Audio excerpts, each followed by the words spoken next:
What's up, Rebels? Hope you're doing well today. We're going to be talking about something quite serious. Today, we will be talking about Trans Day of Remembrance, also known as TDOR. If you've never been on this channel before, my name's Willie. My name is Leo. I'm from the UK. I'm from the US. I'm cis. I am trans. That we are couple, we are queer, and we are here. Yes. So, let's get into it, shall we?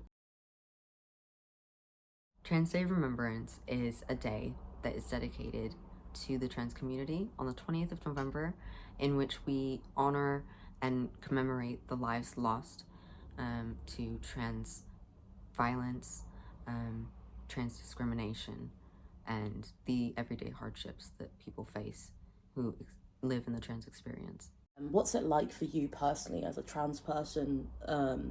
You went from America, which originally had so much like anti-trans laws, to come to the UK, which is slowly introducing all these like anti-trans laws. How's it like for you being in the UK at this time? It's truly heartbreaking. There was a time during my journey where I felt very grateful that I was here and not in the US, because I really started to understand a lot of my identity after moving here. And I would see the way that things were in the US and still are today. I would see the lack of rights and the violence and judgments. And I would be thankful that I wasn't in that environment. Now, however, with the increase of anti-trans legislation, the constant debating of trans existence and trans rights here in the UK. Government just making trans lives so political. The fact that we have government officials who say things like this. Shouldn't get bullied into believing that people can be any sex they want to be. They can't. A man is a man and a woman is a woman. Not okay to see these things being said by people who make decisions on how we are able to live our lives. It is not okay for people in power to influence a greater audience with these hateful and hurtful, damaging views that ultimately endanger every trans person in this country.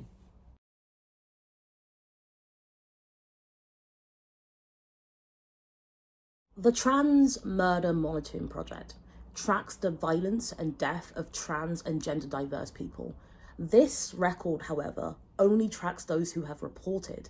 The actual case could be 4 times as much. And you're probably thinking, how do we know this? The reality of the situation is we aren't living in a world where people are being made to feel comfortable to speak to people about these things. People are in the closet, and trans and queer things across the worldwide, language, linguistics, it changes. And so there's no way to get a definitive report, but we do have the ones who have reported worldwide. And the number for that is 321 people have lost their lives worldwide due to violence, due to being trans. That is their only thing. This is the only reason people have hurt them. And 80% of these numbers also include an additional hate crime of racism, because we all know that trans women of color are in a lot of danger. And we need to do something about this. Last year, the reports were 326, 327. 6 is the difference. 6 is the difference. We have lost 321 trans people, and these are just the people who have been reported. Think about the people who died in the closet, whose parents didn't actually get to know who they were, whose parents never knew their real identity. Think of all the cemeteries and the stones and the gravestones with dead names, because these people never got to exist as themselves. We need to do something about this. And I'm talking to cis people. We need to do something about this. We have a responsibility to speak up for trans people. Not speak over, but speak up. We need to start communicating within ourselves, within our groups, and try our best to be allies. I'm going to hand you over to Leo to talk a little bit more about the experience of what we can do to help people. But cis people, I'm coming back to you to say further about what we can do to also help. I want to talk a bit about the realities of living in the UK as a trans person. There are many issues that we have to deal with on a daily basis that affect every aspect of our lives and our ability to simply exist as ourselves.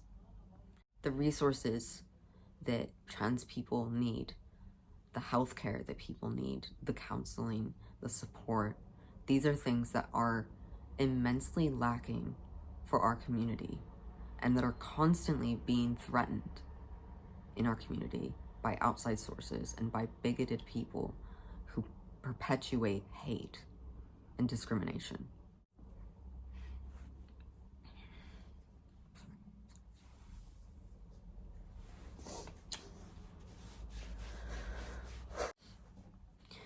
If you listen to trans voices, you will know that the majority of us know stories of people who have unfortunately lost their lives while waiting on extremely long waiting lists that only get them in their first foot in the door.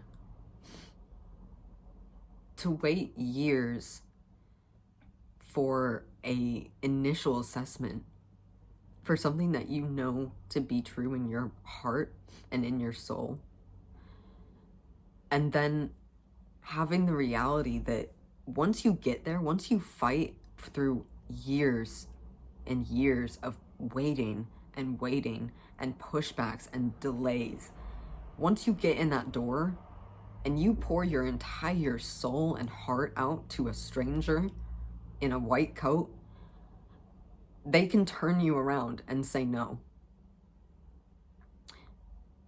They can say, yes, but we don't have the resources for you. And with the way that laws are being created, it could get to a point where they get into that door, they pour their heart out, and that person in the white coat says, you know what, I see you, but I cannot legally do anything for you.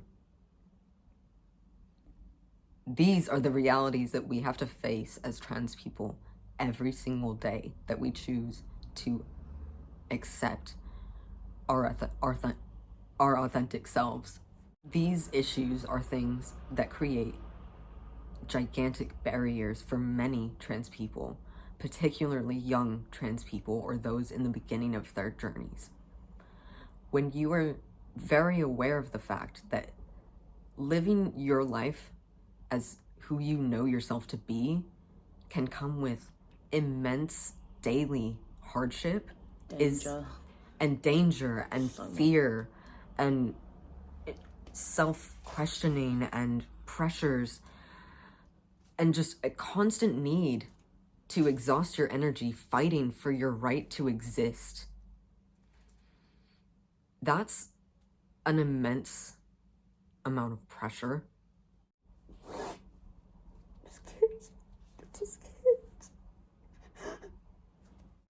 Whilst Leo is taking some time to process, I'm gonna talk a little bit about cis people, what we can do. One thing we can definitely do is take some of the responsibility away from trans people. It is not trans people's responsibility to stop people attacking them. It is the responsibility of us as a society to penalise those who are attacking, to create safer spaces, to create more therapy, more support, more community, places where people can go. Cis people, stop going to your trans friends and asking them, what can I do to help?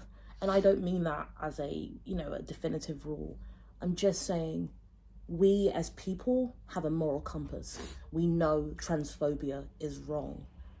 So what can you do? You can go talk to other cis people, give your trans friends a break as their identities become more political, and go out and spread the word. Go online, use your platform. Social media has never been more impactful or influential as it is. Share anything you can. Share it with your voice. Be there, speak up. And please, please, please, as someone who, for myself anyway, I'm in this position to do so. Ever since I was 21, I donate to 3 top surgeries every single month. It doesn't matter who they are. I don't know anything about them. I just find them and I donate what I have. And it doesn't have to be 200 or 300. You could literally donate £5, and that could be the difference between someone getting their top surgery in 1 month or someone getting their top surgery in 1 year. So please, cis people, speak up. Listen to trans people when they tell you they are in danger. Listen to trans people when they tell you they are hurting. And trans isn't just trauma. What's so sad is that at this current time, transness is wrapped in so much trauma, so much danger, so much fear. When it's a celebration, these people get to finally be themselves. And people out there kill them for it. And that will never, ever be okay. Irregardless of what you believe, what your stance is, where it comes from, the root of your beliefs, whether it's experience, religion, there is no religion dark enough that tells you that people dying as a result of being who they are is warranted. Religion is not an excuse. It's not an excuse. There's never an excuse for discrimination and hatred. None. So, check your privilege. I'm a black queer woman, and so sometimes I forget I have privilege because the world reminds me I don't often. But I'm also cis, and I recognize that I do move around the world a lot easier than a black trans woman would, and that's the truth. My black siblings, because you are 80% of some of these, I'm so sorry. I'm so sorry. Yeah, we use our channel to joke, to laugh, to monitor a beautiful journey. We use it to show our joy. I'm cis, I'm trans, and just being us and existing dismantles half the crap that you see about relationships and stuff like that. We are trying our best to just be just one example of healthy trans joy, healthy cis joy, healthy cis plus trans joy, just love, just life. Do something nice for yourself today and do something nice for someone else. If there's one thing you could do today after seeing this video, take a $5 out of your account and go donate to someone's top or bottom surgery. You only have a little bit to give. If you only can give in one way, even though you know there's so much that you want to do, start with that little bit. Because I promise you that that little portion can feel like the world if you just give it. And support isn't just financial. It's Support not. sometimes is just retweeting. Support sometimes is liking. Support sometimes is taking 10 to 20 minutes out of your day to go and do some reading and hearing how trans people feel. Support sometimes is just doing the work. You don't have to have money to support. No.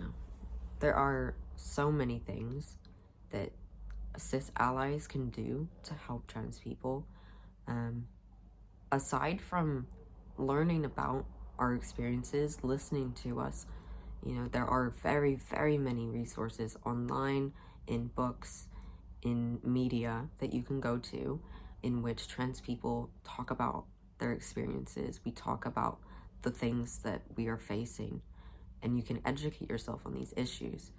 And then once you are able to do that, and once you've gotten in all of the information that you can to really understand where the reality of trans lives is, I encourage you to then look into ways that you can take action aside from monetary action, because that is a very big and supportive thing to do. If you are not in a financial position to help that way, you can do so many things by using your voice. Use your voice, use any kind of platform, speak to your government officials, write letters, speak in open forums, speak online, talk about it, talk about the issues, talk about what you see as wrong about the way that these people are experiencing life.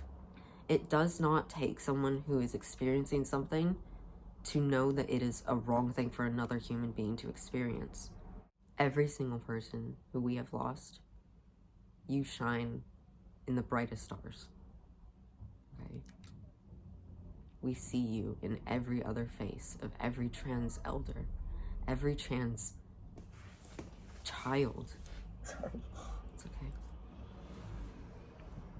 They live on in us. And it is our responsibility to carry them with us and to honor their lives and honor everything that has been done to this point in our fight, so that we can really take on that responsibility in our generation. This is our time to take the reins and fight. Goodbye. Bye. Drink water. Eat your food.